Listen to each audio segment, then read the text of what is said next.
Welcome back to Cycle Wisdom, where we empower women to restore natural menstrual cycles to improve health and promote fertility.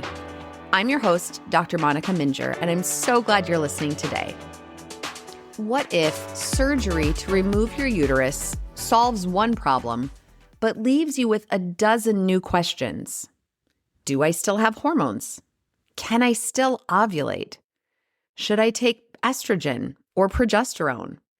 Today, we're going to make some sense out of hormone health after hysterectomy, whether your ovaries were conserved or removed, and outline a clear restorative plan for feeling like yourself again. So let's start, as always, with a story about a patient of mine who we'll call Penny. Now, Penny came to see me at about 41 years of age. She was a busy mom and a teacher. After years of dealing with heavy cycles and lots of bleeding, her gynecologist recommended a hysterectomy in order to treat what they thought was suspected adenomyosis and fibroids. Now, initially after surgery, Penny had some relief. She had both her uterus and her cervix removed, but they left her ovaries intact. However, after a couple of months, she started to notice night sweats, brain fog, decreased libido, and new vaginal dryness, and wondered, what happened to my hormones? Her post-op visit with her gynecologist focused on the incision, the restrictions, the drainage, but didn't really dig into her hormones at all. A few months after that post-op visit, she noticed that she was feeling worse. She was wired and hyper at night, but depleted during the day. She didn't have a menstrual cycle to understand what was going on, and now intimacy was becoming more painful. Penny came to see us at our clinic, and we helped to map out her symptoms and did some labs.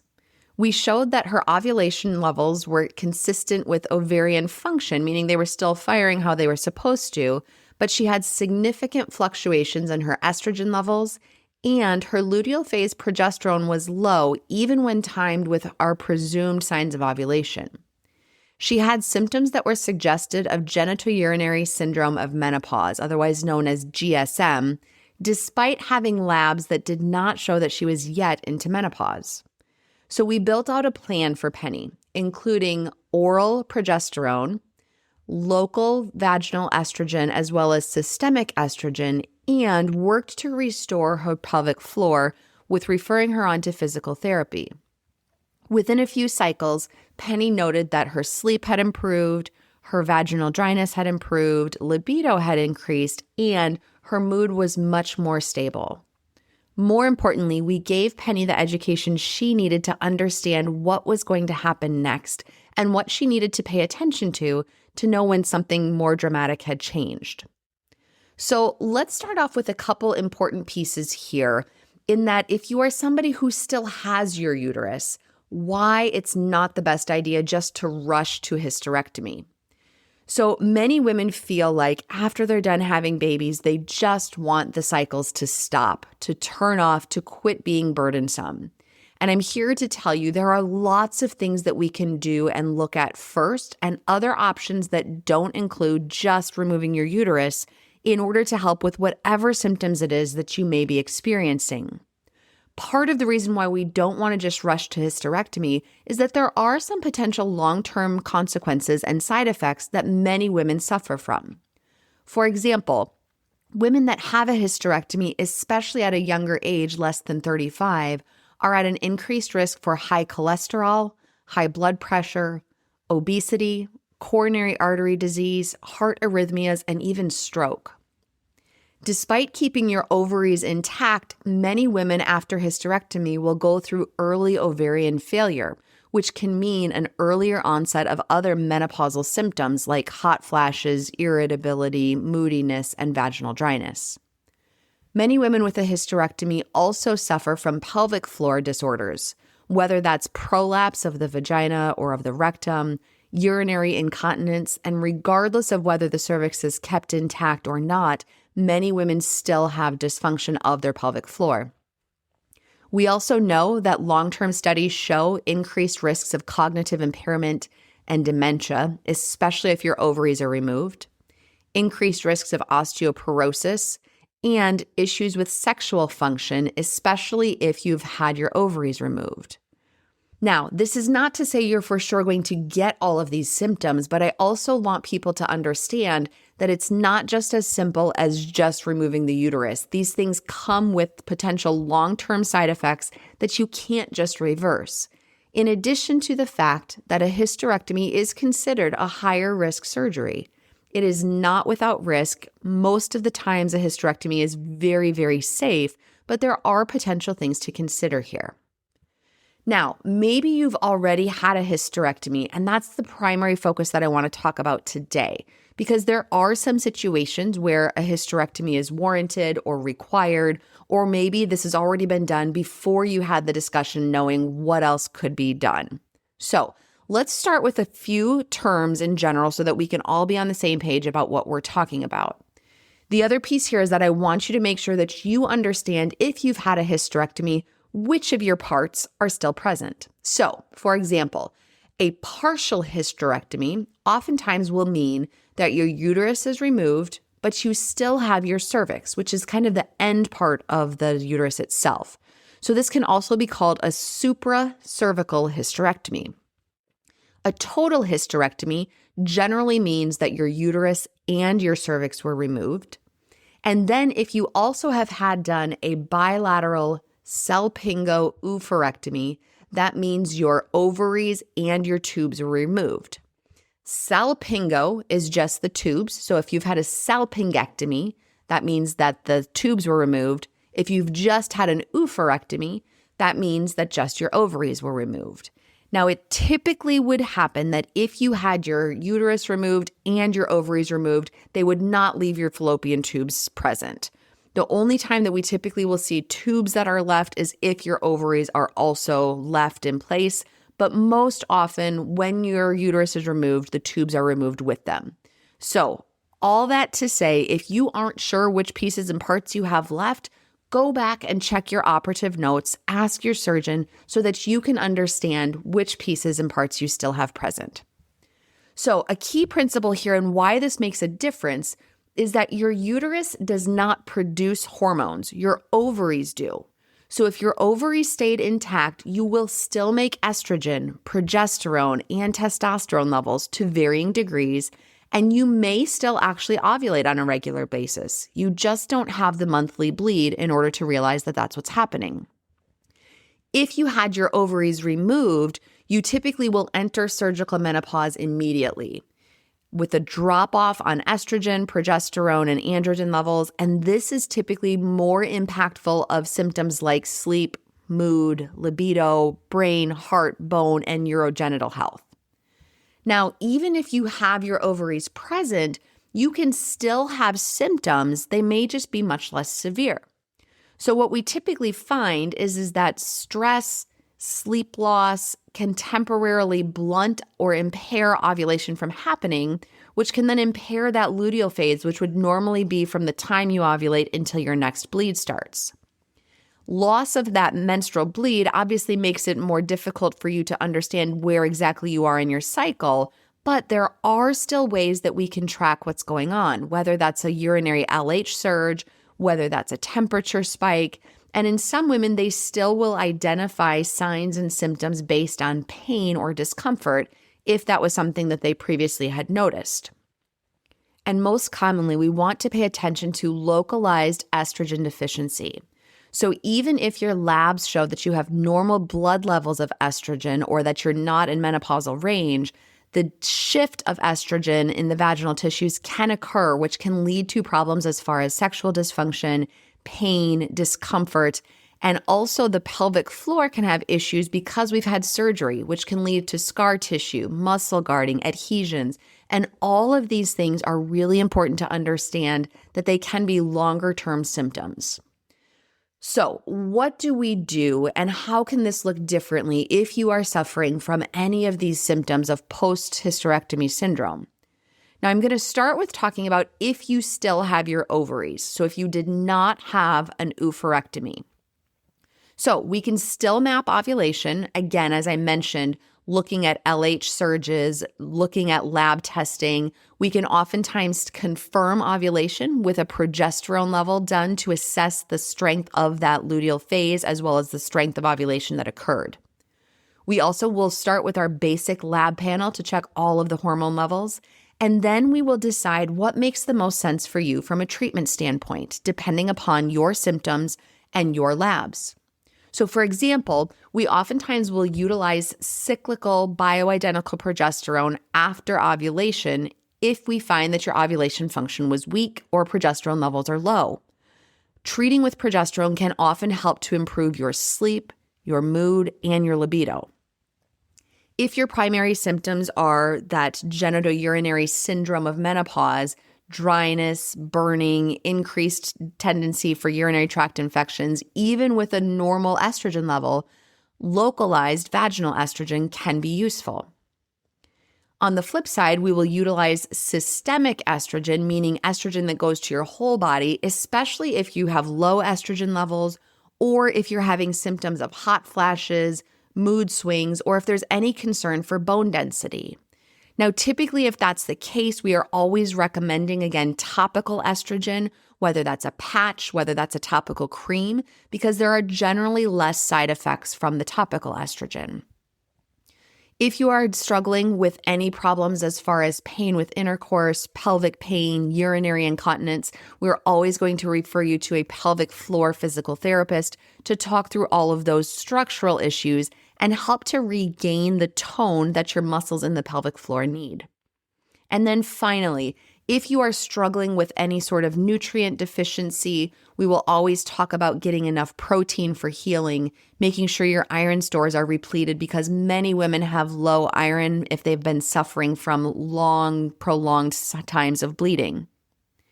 If you have a history of endometriosis, we want to pay special attention to not giving too much estrogen because we can still have a flare-up of endometriosis symptoms if there is excess estrogen.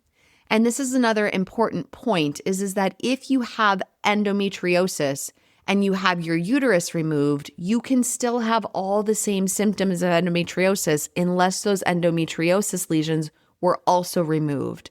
So please make sure that if there is any endometriosis present, that is also getting treated or taken care of, ideally before you go down the path of hysterectomy, but certainly at the time of hysterectomy if that is what's deemed necessary. Now, if your ovaries were removed at the time of hysterectomy or after or before, and you've gone through surgical menopause, it's important that we discuss hormone therapy early. Nearly across the board, most women will require some sort of estrogen therapy, and progesterone therapy is not required if you don't have a uterus, but it can be beneficial, again, in cases of sleep disturbance, anxiety, or breast discomfort. Sometimes when we provide you with the estrogen support you need, that can actually increase breast tenderness, and so we will offset that with progesterone instead. If your androgens are also low, we consider treatment typically with DHEA, which will help to increase those testosterone levels. It gives you enough of the building blocks to go on and build more of the hormone levels. And in some cases, we will recommend utilization of low-dose testosterone directly, but usually we aren't in need of that because oftentimes the DHEA will do enough.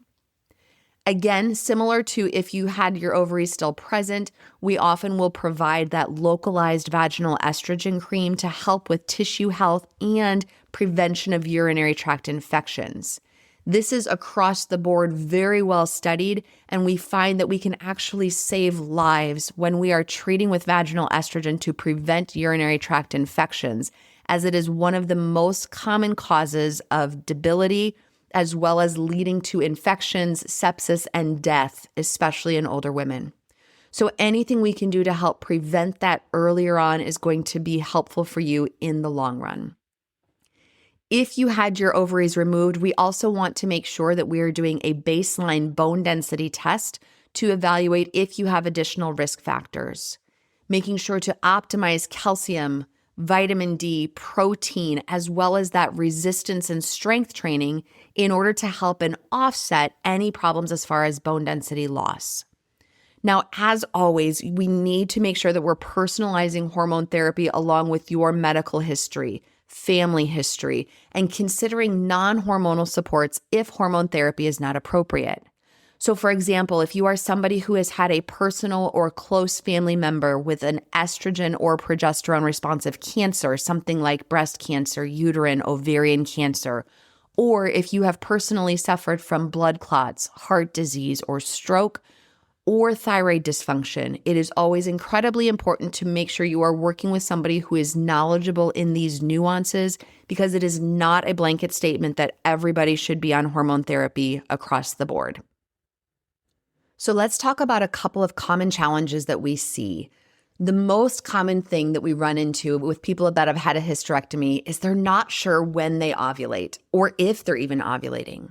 My best recommendation is to utilize the urinary LH strips. Now, these aren't perfect, but they are one of the things that can help to reliably pick up ovulation if it's happening. You may need to try them over the course of 2 to 3 months. And if you're still having troubles, working with a medical professional can help to test your levels of progesterone to determine if and when you are ovulating. Another common issue we find is night sweats or troubles with sleeping happen even if you still have your ovaries there. And so one of the common things we'll pay attention to with this is a trial of cyclic progesterone. This oftentimes will help with sleep, and we reassess after 2 to 3 cycles to make sure that it's the right fit for you. There are multiple different dosages of progesterone that we utilize, as well as different timing that we can use depending upon your symptoms. Another common challenge that we find is decreased libido, and oftentimes this can be directly from pain with intercourse. If this is the case, we are always talking about utilizing local vaginal estrogen, targeted lubrication, gradual exposure, and working in grace to say this doesn't need to all happen all at once. We oftentimes also find that decreased testosterone levels and or DHEA levels can also add to that decreased libido. So making sure we're looking at all the pieces that play a role and really understanding what your needs are. If you're struggling with mood troubles or brain fog, it's really important to prioritize sleep, getting adequate protein, and again, considering that nighttime progesterone if you are having troubles with sleep in general. If you're struggling with weight or metabolic shifts, we want to really dial in on resistance training. So this is going to be core exercises, weight training, and again, this doesn't have to be ridiculous amounts of weight that you're lifting, but really just focusing on where can I help with getting that regular exercise and activity in. We also want to address insulin levels if they are elevated to focus on balancing appropriate amounts of protein and carbohydrates. And most importantly, if you go through this whole process and you're still having symptoms, it's important to recheck lab levels. Make sure that we're ruling out any other shifts or changes, because sometimes we correct one hormone imbalance and another one will show up. Or sometimes something has not been completely checked in the first place, and we want to make sure that we're addressing all of the components. If you're still struggling with systemic symptoms of pain or intercourse problems or urinary incontinence, always focusing on this pelvic floor therapy. And again, this can be something that you need to do for longer term. It generally is not going to correct after just a couple of sessions. So what are some things that you can do now if you've had a hysterectomy?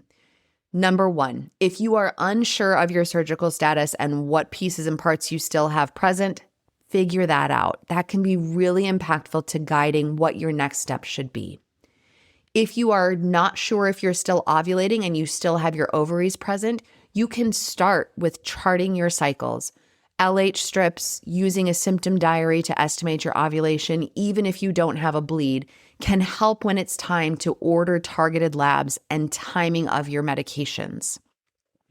If you are struggling with tissue dryness or pain, talk to your doctor right away about local vaginal estrogen and pelvic floor physical therapy. Please do not feel like you have to suffer from this. Just because others say that it's common doesn't mean that it has to be normal. And then finally, make sure that you are discussing hormone treatment therapy, especially if you've had your ovaries removed. Almost universally, it is now recommended to start on estrogen plus or minus progesterone therapy in addition to local vaginal therapy in order to help prevent those long-term risks that we talked about. Imagine if your post-hysterectomy plan didn't end at your post-operative visit with just looking at your incision, but rather a continued clear roadmap for hormones, sleep, libido, and pelvic comfort. Over the course of a few months, you could know whether or not you're ovulating if your ovaries are still intact, if you have the right support for your tissues and bones, and a better understanding of navigating the next steps for your overall hormone and long-term health. If you're ready to work with our elite team of healthcare professionals, go to our website, radiantclinic.com, to schedule a free discovery call and learn more about our package-based pricing for comprehensive care.